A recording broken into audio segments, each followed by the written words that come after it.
So passief soos wat jy was by jou eerste geboorte, so passief is jy by hierdie tweede geboorte. Jy ontvang net.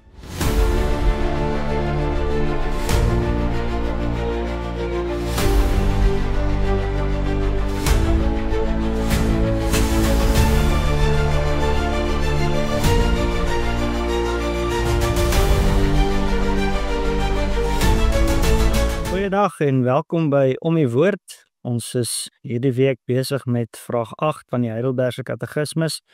En saam met my is Skalk en Alistair. Hartlik welkom aan julle ook. Dankie. Ons het nou in verlede week gepraat oor die verdorwe natuur van die mens. Ons is steeds by die eerste afdeling van die Heidelbergse Katekismus, of die afdeling wat gaan oor ons elende kennis. En ons het nou verlede week stilgestaan by die mense se verdorwe natuur, hoe die skuld daarvoor nie by God lê nie. Hy het ons goed geskep, en hoe Adam ook as ons verbondshoof geskep is, en hoekom hoekom die erfskuld ons wat toegereken word in ons natuurlike staat. Dan kom vraag 8 en ek gaan die vraag en antwoord vir ons lees. En hierdie vraag gaan nou eintlik oor hoe verdorwe ons nou eintlik deur die sonde is. So vraag 8: is ons so verdorwe dat ons glad nie in staat is om iets goed te doen nie en tot alle kwaad geneig is? Nou die antwoord: ja, behalwe as ons deur die Gees van God weergebore word. So ek dink die ding wat dadelik opval hier is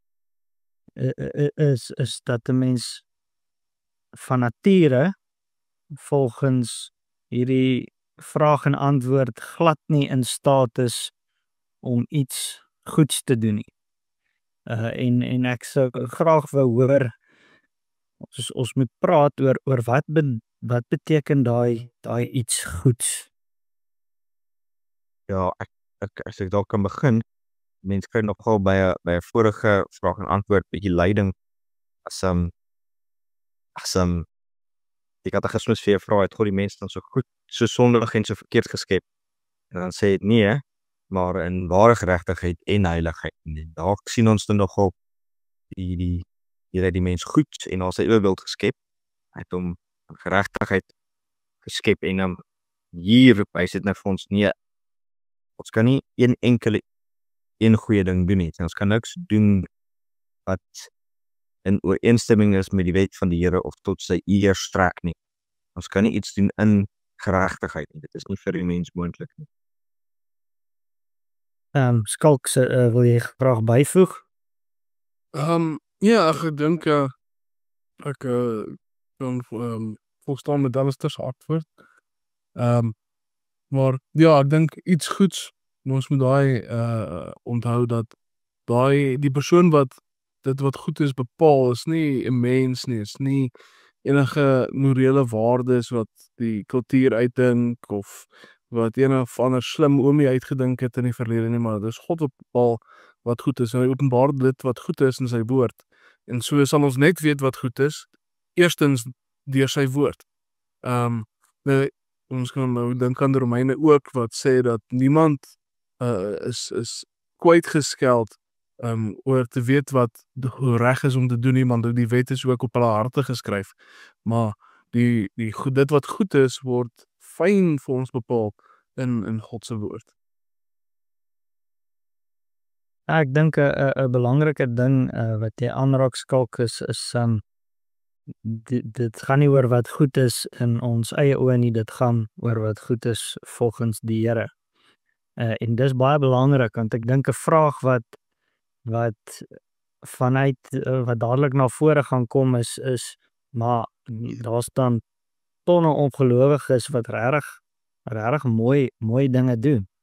Hoe kan ons nou bely in die katekismes dat 'n mens eintlik niks goed kan doen. Niks goeds kan doen sonder dat ons deur die Here wederbaar is nie. Ja, hoe sou julle op daai vraag reageer? Ja, ek dink daai gedeelte van Romeine is daar eintlik heel gepas hier en ek weet nie of dit die gedeelte is wat Alistair nou na soek nie, maar die Here skryf die wet op die hart van die gelowige en die ongelowige, bedoelende dat ons weet in ons innerlike dat ons nie moet moord pleeg nie, dat ons nie moet steel nie, dat ons nie moet lieg nie. En tog dryf die sonde, ons sondige natuur ons, dat ons sondige begeertes ons om daardie goed te doen. En uiteindelik gaan dit kom later by die gedeelte dat deur die Heilige Gees is die enigste manier hoe ons werklik goed kan doen. Want dan doen jy dit in lyn met God se wil eerstens, maar ook deur die werking van die Heilige Gees in jou wat jou dan bevoeg maak vir elke goeie werk. Maar dit beteken nie dat ek enige ander wêreldse goeie werke te kan doen nie. Ek hoop dit maak so wat ek nou sê. Want ons sien dan dat daar is ongelowiges wat hospitale bou, wat kos gee vir die wat nie kos het nie. En dit is deel van die wet van die Here wat uiteindelik daardie persoon aanspreek, wat sê, jy behoort eintlik te doen wat God sê jy moet doen. Ja. Ja, jy kry nogal daai gedagte dat jy nou oor gepraat het in Romeine net dat mense wat in ongeregtigheid die waarheid onderdruk. Daai mense bou ook hospitale en het sopkombuise. Maar hulle onderdruk die waarheid en dit is om die Here te ken, om reg te ken, om van harte te dien en gehoorsaamheid aan hom te lewe. Nou, wat ek net vir ons wou lees is verder in Romeine kry jy in hoofstuk 14 hierdie einde en 'n lang verduideliking, net eintlik hierdie kort afsluiting, maar en alles wat nie die geloof is nie, sonde.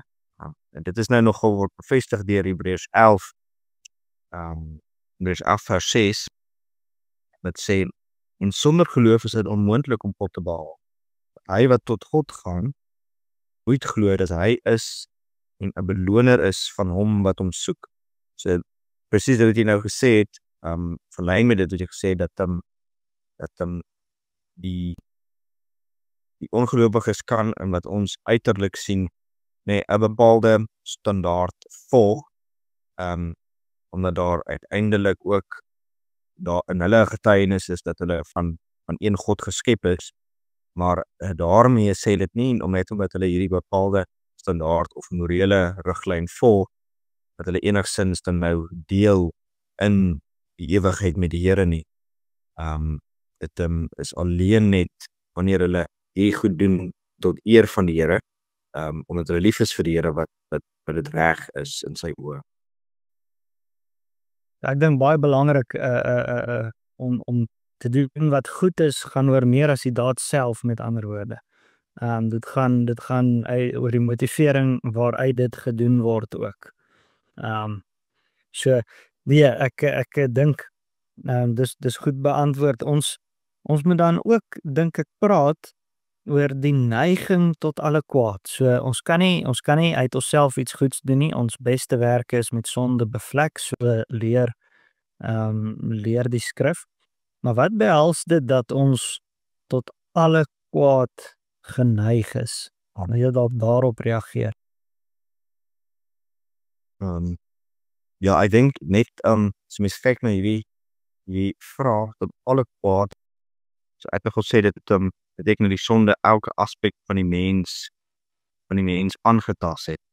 Dit het sy verstand aangetast, dit het sy wil aangetast, sy emosies aangetast, alles rondom die mens, waarin die mens bestaan, is totaal, heeltemal aangetast deur die sonde, waarom dat hy in al hierdie opsigte tot alle kwaad geneig is.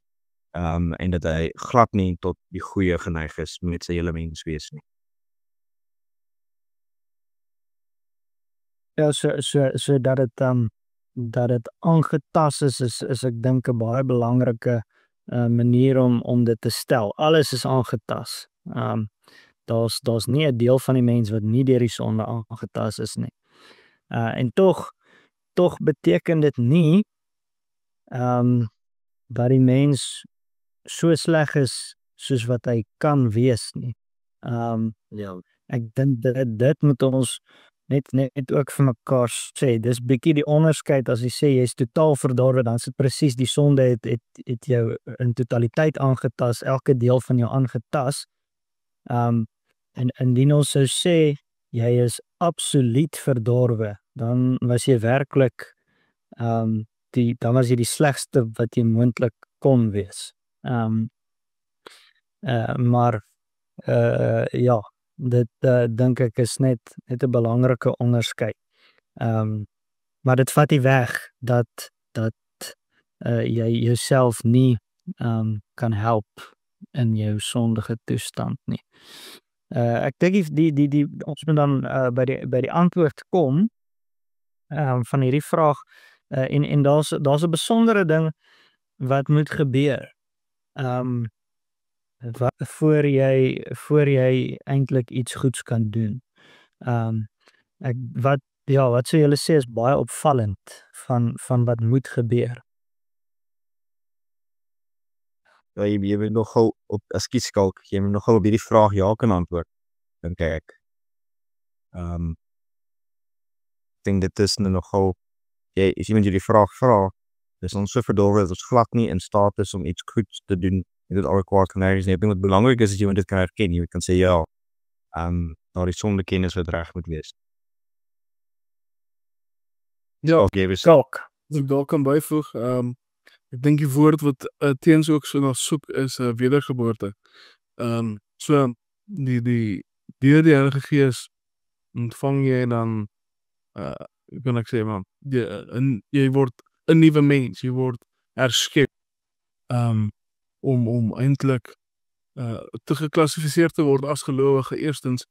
En omdat jy 'n gelowige is, nou doen jy dit, doen jy goeie dade nie uit enige ander wybedoelings nie, maar omdat God jou roep om daardie goeie dade te doen. En daarom doen jy dit dankbaarheid. Jy word deur God om jou geloof te wat deur die vrug wat jy dra. Ja, so as 'n mens nou kyk na die goed dat jy, dink ek, met hierdie klomp sonde waarop ons stil gestaan het, vir die vraag en antwoord dat jy regte sondekennis moet hê, en dat jy dan nou ook die Here gebore moet word in die Here.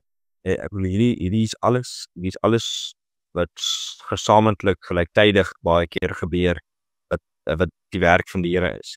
Dit is opvallend dat as Nicodemus vir Jesus vra wat moet hy doen om in die koninkryk van die hemel in te gaan, en sê Christus vir hom, hy moet weergebore word of hy moet van bo af gebore word, sê die Grieks. En wat sê dit die Here moet vir jou hierdie geboorte skenk. Net so passief soos wat jy was by jou eerste geboorte, so passief is jy by hierdie tweede geboorte. Jy ontvang net.